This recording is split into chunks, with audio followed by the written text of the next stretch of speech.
if we try to encourage innovation, let people be very innovative. Let's try to, even this employment stuff we are talking about, let there be some kind of a reward. If people are creating employment, what kind of assistance do you give them to carry on with these people? The amount of youth that wants to work at DBC, it's so much that I cannot employ everybody. Yeah? And there's a lot this country can do. But today, what we need to look at is, what do we have as a people? And I travel a lot, and some people will start to mention about all the natural resources we have. They have for their countries and so on. We don't have natural resources. Our natural resources are buried in us as individuals and so forth. So what we need to do, we need to identify those people, those individuals that are blessed with those talents, and it should be the responsibility of the community and society not to let those people fail at all. Even if they want to fail, we refuse for them to fail, because they are an asset of this country, and those and the wealth that is going to be decentralized with all of those individuals, it would be better managed.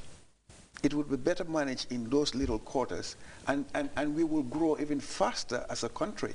And all this problem of employment and economic issues and so forth, I think would be the thing of the past.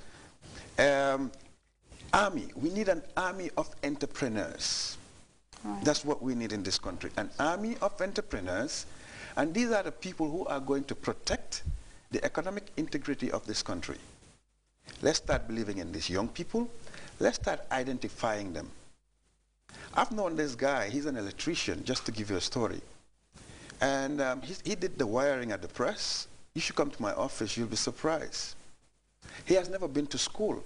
He's doing the wiring at my house. He has never been to school. And you know what, when I asked him, like, I had to have confidence in him so he could do all of that stuff, because it could all go bad for me. Yep. But I gave him the opportunity. And he said in Mandinka, he said he's Kurango Walio. Yeah? And I'm like, whoa, that's deep. I am and what that, Mandinka, but what that interprets, what that interprets, there are economic disciples in this country, in this world. We need to identify them. They are the only people who can salvage us right now. It's entrepreneurs, innovation. That's the only way forward. But then again, how many people are ready to take the risk and give these people chances? Like, how many people? I want to take the risk. I'm still an employee. I want to be an employer. Okay. I think there are enough people out there wanting to take the risk, but there has to be the support. I mean, I did an article this week about private sector-led development. I said, markets do not always work. Sometimes it takes government intervention to help the markets to work. Mm-hmm. He has tons of young people coming, wanting to be an entrepreneur. He's not Red Cross, he's a businessman, he wants to make profit. Mm-hmm. If you want him to take up more of those young people, you got to give him some kind of support. Mm-hmm.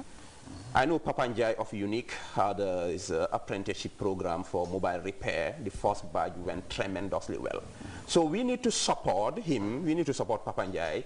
We need to extend that support to more entrepreneurs so that they could churn up, as he said, this is my quote of the year, an army of entrepreneurs. That is the only way we can have the admirable level of sustainable development that we all aspire for. We will have to create this support. And if we look, there are so many models around. We have NYSS. Some people might not know what they've done, but my first job was at the Ministry of Youth and Sports. Right. I gave a speech last year as part of the July 22nd Revolution celebrations. We had this youth forum. I chose a topic, the July 22nd Revolution, and the opportunities it has created for self-fulfillment for young people. When I gave my presentation, I mentioned NYSS, and some young people who were school dropouts went to NYSS, where their lives were turned around. Some of them ended up in universities in Taiwan and around the world, and they have their degrees now. When I finished the presentation, one of the officials there walked up to me. He said, when you said that, you touched my life. Because this guy was a school dropout. He went to NYSS, went through several other training programs. As O said, they send them to apprenticeship to some of these companies. And the guy is now a deputy permanent secretary in the government of the Gambia. Right. So we have these success stories. No matter how small, we should be able to multiply them by giving the requisite support. But then again, there's a problem with the picture that we paint when it comes to these skill centers, because it's only when you drop out that people go there. You know, if I was skilled in something, probably tailoring or engineering or something, you know, this can be discovered in me growing up. Maybe my parents can just be like, okay, you don't have to go to school, just go and do this. But then again, they just send you there when you're a dropout, and then I think it affects the esteem of young people.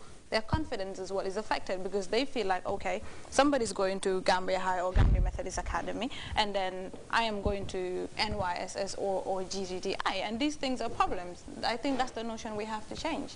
It's a problem we'll have to deal with. People will always send you more GS than cheers. Yep. When we did the University Extension Program, they called us guinea pigs. Some called us Mickey Mouses. Some simply called us Jangi Jollof, which I wore as a badge of honor and named my book after. People will always say, if Oz tells you his story from the beginning, he'll have at least 5 nicknames they threw at him. So if you are a dropout, we send you to a skills center, go there and learn. I think they should all be named Nyakasi. I have a friend called Nyakasi. In Mandinka, it means Bulfale. So then I gis topasa sohlabi, nga fate nini. At the end of the day, when you become successful, nyom nyoy nyuwat topala, lusoti amboram. That is a classical adage. Young people, you have to be willing to get focused. So long as your goal is clear, be persistent and know that there is a God that will always reward effort. That's right. That's right.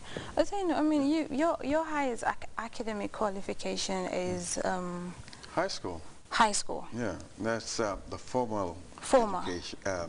Formal schooling. education. Yeah, but education has been back like 15 years of experience. Because again, what I tell people, what is being school and having all of those certificates, what is important today in today's world is like showing track records of what you have achieved, the experience that you have got, what impact you have had in life and so on. So I think somebody mentioned some kids like being demotivated because of formal education, not feeling. No, that's wrong. When you start feeling that, that's why I think that's part of the problem why we are not that successful as a people, because everybody who has been to school feels that they have already graduated, they are at the top of the world, and in actual sense that's where it begins. So the people who doesn't have the opportunity to even further their education or go to school, if they are courageous enough, those are the people who wants to prove something to this world. And those are the people who become successful, and those are the people who create employment, and those are the people who employ the educated, the school people as well. You're telling me you've got a high school certificate qualification, formal education. Right. But you are educated. Yes. In different ways. Yes. You're a CEO. Yeah. Yes, they call me that. He's a CEO.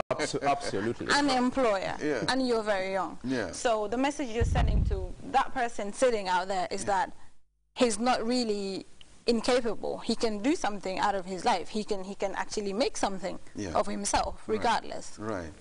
You know, when we just came, I had a chat with Modi Sabali, and he mentioned the name Steve Jobs. Right. Steve Jobs, you just go through the whole American revolution of entrepreneurship and so forth. You would see all of these people started their businesses at an early age, 19, 20, that kind of stuff. And what happened? They had a lot of guts, and they came up with their ideas and innovation. And it's only ideas and innovation that doesn't have any fixed economic value. Think about it. Think about the guy who created the watch. Everybody wears it today. Yeah. What have we created? What have we innovated on? The shoes, we are wearing nice shoes and so forth. I used to hear, talking about shoes, I used to hear Contarbata. Absolutely, yeah. She was not born. Yeah. What's content? Content When you went to Albion School and, yeah. and Kampama. You know, those But were what is it? Are classics. the type of the shoes? Yes. What is it? Quality